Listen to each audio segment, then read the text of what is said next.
بسم الله الرحمن الرحيم. الحمد لله رب العالمين، والصلاة والسلام على سيد الأنبياء والمرسلين وعلى آله وصحبه أجمعين ومن تبعهم بإحسان إلى يوم الدين. قائد ملت، ہم سب کے مخدوم اور بزرگ حضرت مولانا سید ارشد مدنی صاحب دامت برکاتہم، حضرات علماء کرام، دور دور سے آئے ہوئے اور اپنے سینے میں ملت کا درد سموئے ہوئے مسلمان بھائیوں اور بزرگوں، جمعیت علماء ہند مسلمانوں کی سب سے قدیم تنظیم ہے، جس نے ملک کی آزادی میں بھی بڑا کردار ادا کیا اور ملک کے آزاد ہونے کے بعد مسلمانوں کے مفاد کے تحفظ کے لیے اور اس ملک میں فرقہ وارانہ ہم آہنگی پیدا کرنے کے لیے بھی بڑی محنتیں اور کوششیں کی ہیں، اور آج بھی ان کی یہ محنتیں جاری ہیں۔ جب بھی ملت کو کوئی مسئلہ درپیش ہوتا ہے، جمعیت علماء ہند ہم کو اور آپ کو بھی آواز دیتی ہے، اور جہاں ضرورت ہوتی ہے وہاں عدالت کے دروازوں پر بھی دستک دیتی ہے، اور آل انڈیا مسلم ٹرسٹ لا بورڈ جو تمام مسلمانوں کا ایک مشترکہ وفاق ہے، اس میں جمعیت علماء ہند کا بنیادی اور اساسی کردار ہے۔ میرے بھائیوں اور بزرگوں، بڑے اہم موضوعات پر آپ کے سامنے ابھی باتیں آئی ہیں۔ میں بہت مختصر گفتگو آپ کے سامنے وقف کے موضوع پر کروں گا۔ میرے بھائیوں، یاد رکھیے، وقف ایک عبادت ہے، جیسے نماز ایک عبادت ہے، جیسے روزہ ایک عبادت ہے، جیسے زکوٰۃ اور حج ایک عبادت ہے، اسی طرح وقف بھی ایک عبادت ہے۔ رسول اللہ صلی اللہ علیہ وسلم نے اشارہ فرمایا کہ جو مالی عبادت ہوتی ہے، جس میں مال کے ذریعے عبادت کی جاتی ہے، وہ دو طرح کی ہیں۔ ایک تو وہ عبادت ہے جس کو ہم ایک دفعہ انجام دے لیتے ہیں، اور ایک وہ عبادت ہے جس کو صدقہ جاریہ کہتے ہیں۔ عبادت کی جاتی ہے اور اس عبادت کا اثر ہمیشہ قائم رہتا ہے، اور عبادت کرنے والے کو اس کا ثواب ملتا رہتا ہے۔ اس عبادت کو سب سے پہلے خود رسول اللہ صلی اللہ علیہ وسلم نے کیا ہے۔ جب آپ مدینہ منورہ تشریف لائے تو مسجد نبوی کی تعمیر کے لیے آپ نے ایک زمین خریدی۔ لوگوں نے اپنی طرف سے زمین کی پیشکش کی، لیکن آپ نے فرمایا سامنونی بالحائط، تم اس باغ کی قیمت لگاؤ، اور آپ نے اپنی جیب خاص سے اس کی قیمت ادا فرما کر اس زمین کو حاصل کیا، اور آپ نے اس کو ایک ملٹی پرپس وقف بنایا۔ وہاں مسجد میں نماز ہوتی تھی 5 وقت کی۔ آپ جانتے ہیں کہ مسجد نبوی وہ مسجد ہے جہاں نماز پڑھنے کا مسجد حرام مکہ مکرمہ کے بعد سب سے زیادہ ثواب ہے۔ وہاں لوگوں کی تعلیم ہوتی تھی، اس کے لیے مدرسہ صفہ قائم تھا۔ جو مسافر ہوتے تھے وہ وہاں آ کر ٹھہرتے تھے، دین کی باتیں سیکھتے تھے، اور بعض موقعوں پر وہیں مریضوں کی عیادت کا کیمپ بھی لگایا جاتا تھا۔ تو گویا نماز بھی ہوتی تھی، تعلیم بھی ہوتی تھی اور خدمت خلق کا کام بھی ہوتا تھا۔ یہ اسلامی تاریخ کا پہلا وقف تھا جو خود رسول اقدس صلی اللہ علیہ وسلم نے فرمایا۔ پھر بعد میں آپ نے کئی باغات وقف کیا۔ حدیث کی کتابوں میں موجود ہے کہ کئی باغات آپ نے مسلمانوں کے لیے، خاص کر بنو ہاشم اور بنو مطلب، جن کو زکوٰۃ کی آمدنی حاصل نہیں ہو سکتی تھی، ان کے لیے آپ نے وقف فرمایا۔ سیدنا حضرت ابو بکر صدیق رضی اللہ تعالیٰ عنہ نے بھی وقف کیا۔ حضرت عمر فاروق رضی اللہ تعالیٰ عنہ نے وقف فرمایا، اور ان کی ایک بڑی زمین ینبو کے مقام پر تھی، اس کو انہوں نے وقف کر دیا۔ سیدنا حضرت عثمان غنی رضی اللہ تعالیٰ عنہ دولت مند اور مرفع الحال صحابہ میں تھے، انہوں نے بہت سارا وقف کیا، کنواں بھی خرید کر وقف کیا۔ سیدنا حضرت علی مرتضیٰ رضی اللہ تعالیٰ عنہ حضور صلی اللہ علیہ وسلم کی خدمت کی وجہ سے ان کو کمائی کا، کسب معاش کا مستقل موقع نہیں ملتا تھا، لیکن انہوں نے بھی اپنی بعض زمینیں دینی مقصد کے لیے وقف فرمائیں۔ تو یہ حضور صلی اللہ علیہ وسلم کا عمل ہے، اور یہ صحابہ کا ایک متوارث عمل ہے جو صحابہ کرام نے کیا ہے۔ میرے بھائیوں اور بزرگوں، عبادتیں جتنی ہوں وہ سب اہم ہیں۔ حضرت ابو بکر صدیق رضی اللہ تعالیٰ عنہ کے زمانے خلافت میں، حضرت ابو بکر صدیق کے زمانے خلافت میں بعض لوگوں نے زکوٰۃ دینے سے انکار کر دیا۔ آپ نے فرمایا کہ جو لوگ نماز اور زکوٰۃ کے درمیان فرق کریں گے، نماز پڑھیں گے اور زکوٰۃ جو دوسری عبادت ہے اس کو نظر انداز کریں گے، میں ان سے جہاد کروں گا۔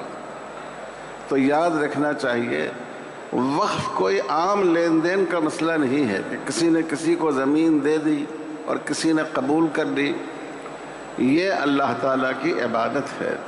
جیسے نماز ہماری ایک عبادت ہے، اگر کوئی ہم کو نماز سے روکے اور نماز میں رکاوٹ بنے تو ہم برداشت نہیں کر سکتے ہیں، اسی طرح زکوٰۃ بھی ایک عبادت ہے اور اسی طرح وقف بھی ایک عبادت ہے۔ اس لیے میرے بھائیوں اور بزرگوں، یہ دین کا نہایت اہم عمل ہے، اور مسلمان کسی قیمت پر اس میں کسی کمی اور کمزوری کو گوارا نہیں کر سکتا۔ اب جو وقف کا قانون، وقف میں جو ترمیم کی کوشش کی جا رہی ہے، یاد رکھیے یہ بہت ہی خطرناک ترمیم ہے۔ خدا نخواستہ اگر یہ قانون بن گیا تو ہماری مسجدیں، ہمارے مدرسے، ہماری عیدگاہیں، ہمارے قبرستان، ہمارے شیعہ بھائیوں کے امام بارے، درگاہیں، یہ سب کے سب ان کا وجود خطرے میں پڑ جائے گا۔ اس لیے یہ بڑی اہم لڑائی ہے، اور پوری قوت کے ساتھ ہمیں اس لڑائی کو لڑنا ہے، اور جو کچھ ملت کے قائدین جو آواز دیں اس آواز پر لبیک کہنا ہے۔ میرے بھائیوں، انشاءاللہ فضیل ایوبی صاحب آپ سے تفصیل بیان کریں گے، لیکن اس قانون کا ایک خطرناک پہلو یہ ہے کہ وقف بائی یوزر کا ایک قانون پہلے سے ہے۔ اگر کوئی چیز مسجد یا قبرستان یا عیدگاہ کے طور پر استعمال ہوتی آئی ہے تو اس کو مسجد ہی مانا جائے گا، اس کو قبرستان تسلیم کیا جائے گا، اس کو عیدگاہ تسلیم کیا جائے گا۔ اور یہ صرف مسلمانوں کے لیے نہیں ہے، ہمارے برادران وطن کے لیے بھی ہے کہ اگر کوئی جگہ طویل عرصے سے مندر کے طور پر، تیرتھ استھان کے طور پر استعمال ہوتی آئی ہے تو ان کی اس حیثیت کو تسلیم کیا جائے گا۔ اب یہ قانون اتنا خطرناک ہے کہ جو چیز صرف استعمال کی بنا پر کسی وقف کو نہیں مانا جائے گا، اس کے لیے ڈاکومنٹ پیش کرنا ہوگا، گورنمنٹ ڈاکومنٹ مانگے گی۔ آپ سوچئے دلی کی جامع مسجد 400 سال پہلے بنی. آج اگر کوئی آپ سے اس کا ڈاکومنٹ مانگے، اس کے دستاویز مانگے، کیا اس کا دستاویز دینا ممکن ہے؟ حیدرآباد میں مکہ مسجد ہے، قطب شاہی دور کی ہے، وہ بھی تقریباً 300-400 سال پہلے کی ہے. اگر کوئی شخص، حکومت آج یہ کہے کہ آپ ثبوت دیجئے کہ کیسے اس کو مسجد مانا جائے، ہم آپ اس کا ثبوت فراہم کر سکیں گے؟ نہیں کر سکیں گے. ہمارے بڑے بڑے مدرسے ہیں، قدیم مدرسے ہیں، دارالعلوم دیوبند ہے، ماشاءاللہ 150 سال اس پر گزر چکا ہے، اور بھی اس کے قریب العمر کئی مدرسے اس ملک میں موجود ہیں. اس زمانے میں لوگ زبانی عطیہ دے دیتے تھے، مدرسہ بن جاتا تھا، تعلیم کے لیے اس کا استعمال ہونے لگتا تھا، عوام بھی اس کو مدرسہ تسلیم کرتی تھی، اور حکومت بھی اس کو مسلمانوں کی ایک تعلیمی پراپرٹی تسلیم کرتی تھی. آج فرض کیجئے کہ ایسے قدیم اداروں سے اگر دستاویز مانگا جائے تو اس کا پیش کرنا کتنا دشوار ہوگا. تو یہ قانون میں ایسی ترمیم ہے وقف با یوزر کو ختم کرنے کی کہ ہماری ہزاروں مسجدیں، مدرسے، قبرستان، درگاہ، یہ سب حکومت کے رحم و کرم پر رہ جائیں گی، اور ہمارے لیے اس کو قانون کی طاقت سے منوانا مشکل ہو جائے گا. دوسری بات یہ ہے کہ ایک خاص قانون وقف کے ساتھ رکھا گیا ہے، لمیٹیشن ایکٹ کا. حکومت کے قانون میں بہت سی زمینوں پر ایک مخصوص مدت تک اگر کوئی شخص قابض ہو تو وہ اس کی ملکیت سمجھی جاتی ہے، لیکن کچھ چیزوں کو اس سے مستثنیٰ کیا گیا، ان میں وقف بھی ہے. وقف پر ناجائز قبضہ کتنا بھی قدیم ہو، کتنا بھی پرانا قبضہ ہو، اس کے قبضے کی وجہ سے اس کو قابض کی ملکیت نہیں سمجھا جائے گا. وقف بورڈ اپنے کاغذات کے ذریعے، اپنے دلائل کے ذریعے سچائی کو ثابت کر سکے گا، زمین واپس لے سکے گا. اب جو قانون میں ترمیم کی گئی ہے، اس کے مطابق یہ جو مستثنیٰ کیا گیا تھا وقف کی زمین کو، اور بھی بہت سی چیزیں اس سے مستثنیٰ ہیں، سرکاری زمینیں بھی مستثنیٰ ہیں، یہ صورتحال ختم ہو جائے گی. گویا جو ناجائز قابضین ہیں ان کو اور تقویت پہنچائی جا رہی ہے، ان کا حوصلہ بڑھایا جا رہا ہے، اور وہ ایسی جائیدادوں پر قابض ہو جائیں گے. ہندوستان میں جتنے مذہبی مقاصد کے لیے جو املاک ہیں، ان کے لیے ان اداروں کے قانون موجود ہیں کہ اسی مذہب کے ماننے والے اس کا انتظام کریں گے. گردوارہ کا سکھ کریں گے، مندروں کا ہندو بھائی کریں گے، یہ عیسائی بھائی وہ اپنے اداروں کا کریں گے.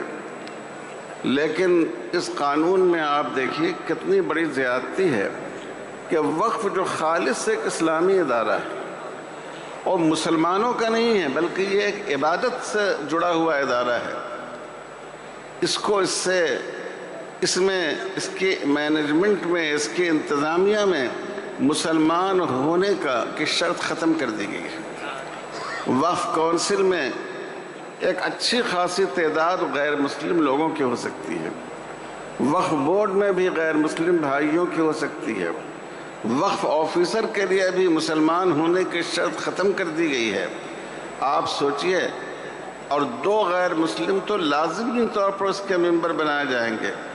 آپ غور فرمائیے کہ اگر آپ کی مسجد ہو، آپ کا مدرسہ ہو، آپ کا عیدگاہ ہو، آپ کی کوئی مذہبی پراپرٹی ہو، اور اس کا انتظام غیر مسلم بھائیوں کے ہاتھ میں ہو، تو کیا وہ ان اداروں کا تقدس اور ان کی عظمت اور اس کے مقاصد کو قائم رکھ سکیں گے؟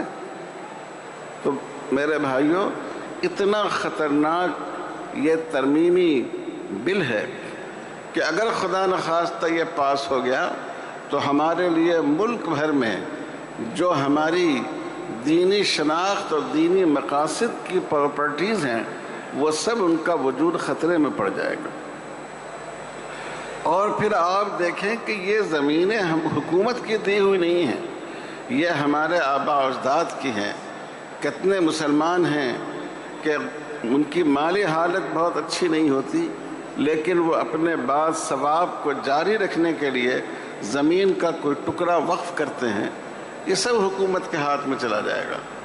تو اس لیے میرے بھائیوں، یہ بہت ہی خطرناک قانون ہے اور ہر قیمت پر اس کے خلاف ہمیں جد و جہد کرنا ہے، اور ہماری دینی تنظیمیں جب اس کے لیے دعوت دیں تو ہم سب کو مل کر انشاءاللہ مل جل کر اس کا مقابلہ کرنا ہے۔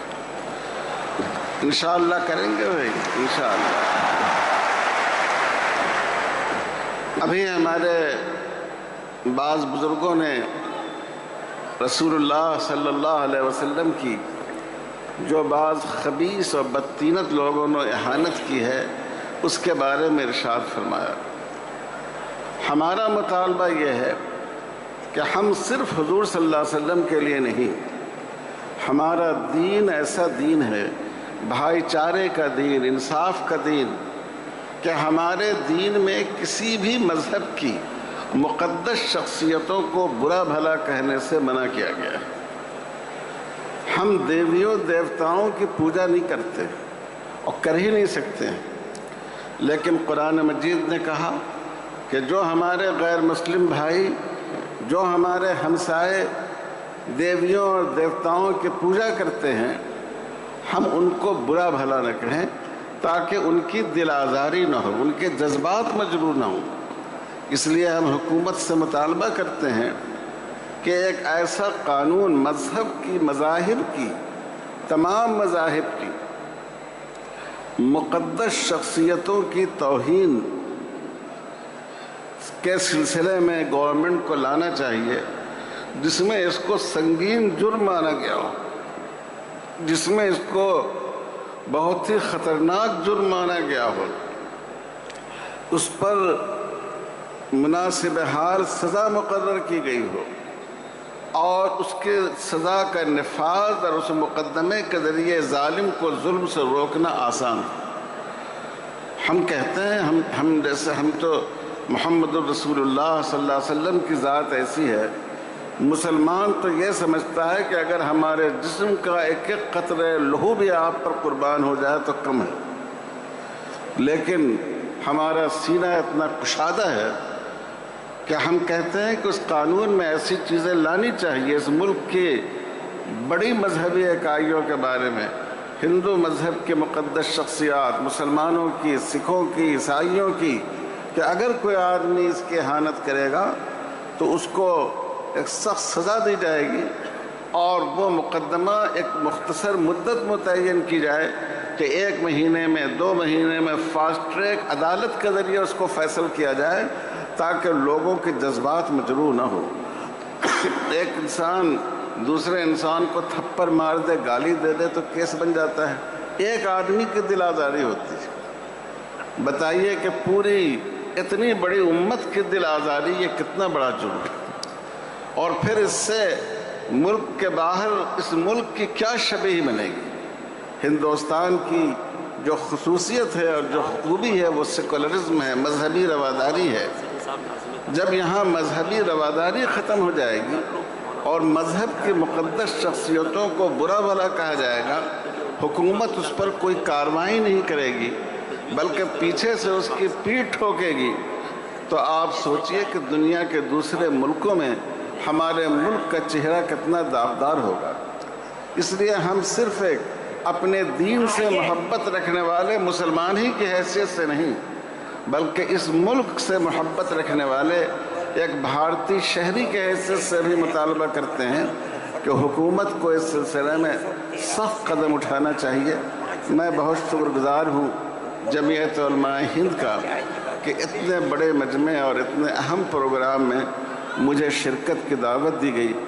وآخر دعوانا ان الحمد للہ رب العالمین۔